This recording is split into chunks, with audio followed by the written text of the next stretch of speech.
So we were wondering, do you have a daily rate at the moment? I do.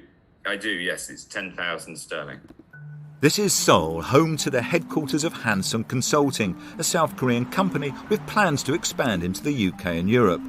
And this is Soo-yeon Lee, the company's Vice President of External Affairs.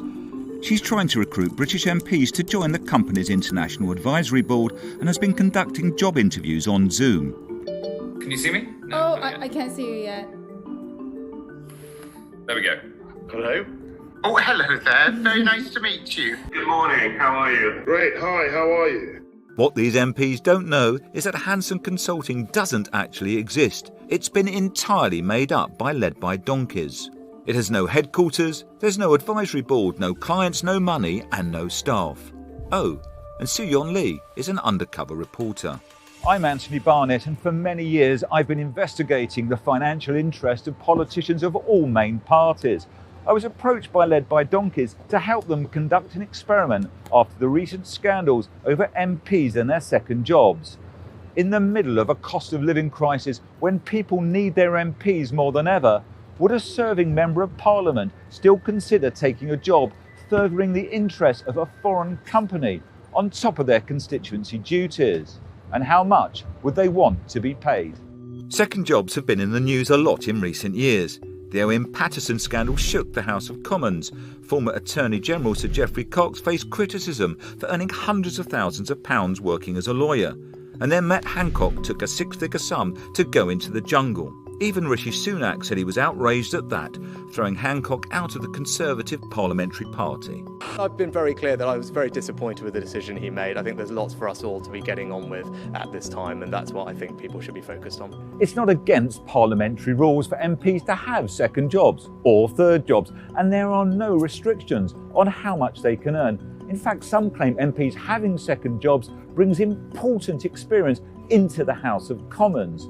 But a clear majority of the public think it's wrong for serving MPs to also work for private companies. And while successive governments have promised action on MPs' outside interest, little appears to have changed.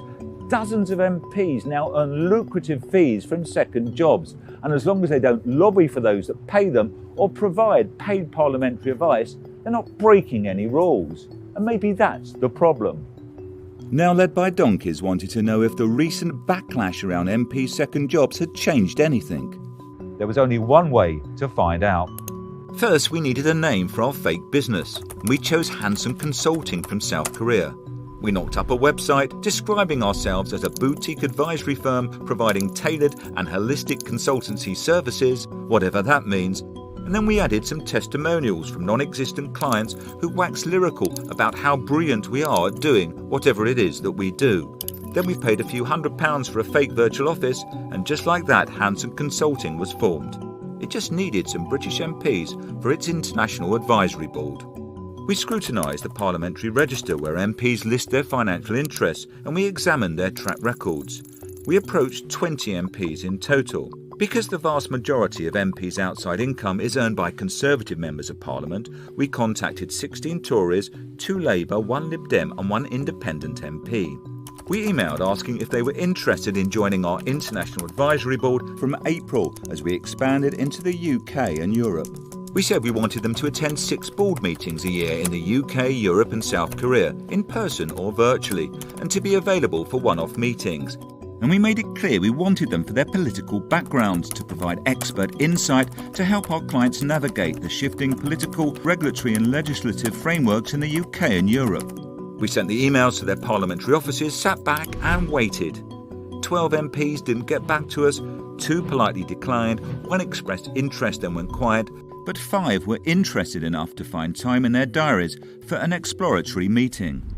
And soon enough we were conducting job interviews with some well-known faces keen to work for our fake foreign company.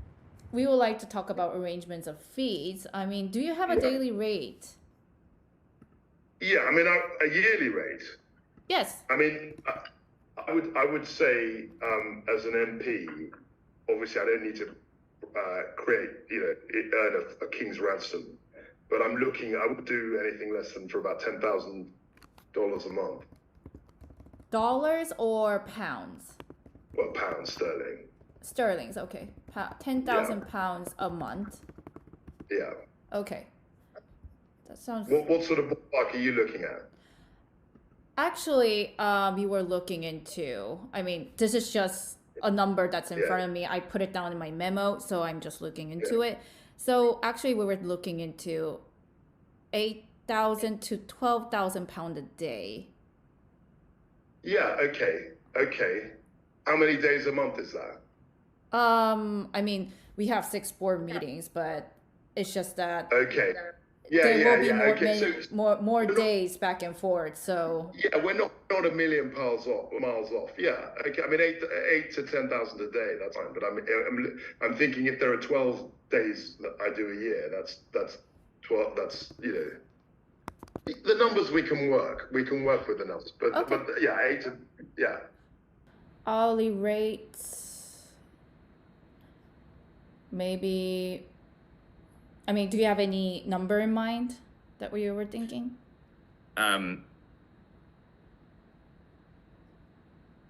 Well, it around 1,500. 1,500? Yeah. Okay. Do you have a daily rate in mind at this case? I don't know about a daily rate. I suppose seeing your approach and the kind of expectations you'd have, I was thinking something like £60,000. 60,000 annual- pounds. Oh, As an annual rate. okay. If That's you certainly. think that's far too cheap, let me know. Over the next few days, join me and Led by Donkeys as we reveal what those 5 senior MPs said in their job interviews with Hanson Consulting. Interviews in which they expressed interest in becoming well-paid board members and attending company meetings in the UK, Europe and South Korea. Sir Gavin Williamson turned us down during the job interview, but the 4 other MPs had all been happy to go forward to the next stage. Well, it's particularly if I'm going to Korea, I'd like to be compensated for that. Yes, But, definitely. We will arrange all yeah. the compensations and all that. So Yeah, I mean, I'm 10,000 a day, and I'd invoice it each day. I wouldn't expect a regular retainer, but we could do it that way as well. so 10,000 pounds a day. Yeah.